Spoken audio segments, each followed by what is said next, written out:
প্রাণ বাঁচানোই বড় কাজ। জুনিয়র চিকিৎসকদের আজ বার্তা দিয়েছেন মুখ্যমন্ত্রী মমতা বন্দ্যোপাধ্যায়। শুভবুদ্ধির উদয় হোক, আন্দোলনকারীদের আবারও কাজে ফেরার বার্তা মুখ্যমন্ত্রীর। তিনি বলেন, আশা করি সুমতি ফিরবে। মানুষ বন্যায় আক্রান্ত, মানুষের প্রাণ বাঁচানো, খাদ্য তুলে দেওয়াই এখন বড় কাজ। এটা রাজনীতির সময় নয়। অন্যদিকে স্বাস্থ্য ভবনের সামনে ধর্ণা মঞ্চ থেকে রাজ্যের বন্যা বিধ্বস্ত এলাকায় ত্রাণ শিবির এবং অভয়া ক্লিনিক করার ঘোষণা করেছেন আন্দোলনরত জুনিয়র চিকিৎসকরা। আমি চিকিৎসকদেরও বলবো, এই জল কমে গেলেই সাপেরাও আশ্রয় নিয়েছে ডাঙায়। সাপে কামড়, ডায়রিয়া, জ্বর, এগুলো তো হবেই। আমি নিজেও ফোন করে চিফ সেক্রেটারিকে বলেছি কয়েকটা জায়গায় ইমিডিয়েট মেডিকেল ক্যাম্প, যাতে মেডিকেল ক্যাম্প যে করবো এখনো পর্যন্ত কাজে তো যোগদান হয়নি।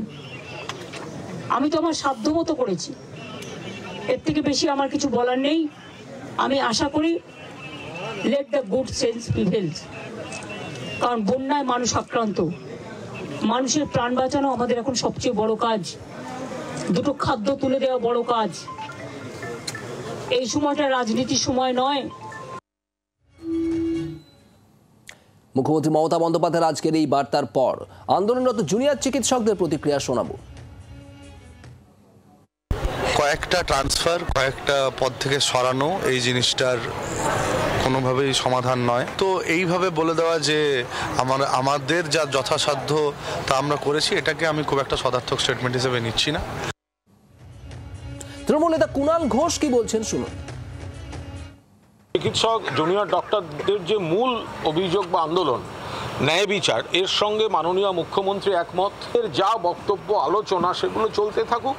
আর অভিষেক বন্দ্যোপাধ্যায়ও যে আবেদন করেছেন যে কর্মবিরতিটা তারা তুলে নিন। এদিকে বন্যা পরিস্থিতি তৈরি হয়ে গেছে রাজ্যে, সেখানে চিকিৎসকদের মানে খুবই প্রয়োজন। সেই সময়টাও যদি এরা কাজে যোগ না দেন, তো আমরা বারবার তাদের অনুরোধ করছি, দয়া করে আপনারা আপনাদের প্রতিবাদ বা সরকার যা যা পদক্ষেপ নিয়েছে সেগুলো তো সমস্ত প্রক্রিয়া চলছে, ফলে তারা কাজে যোগ দিয়ে মেডিকেল সরকারি স্বাস্থ্য ব্যবস্থার যে নর্মালসিটা, সেই স্বাভাবিকতাটা ফিরে আসুক। বাংলার আওয়াজ, বাঙালির আবেগ, জি 24 ঘন্টা।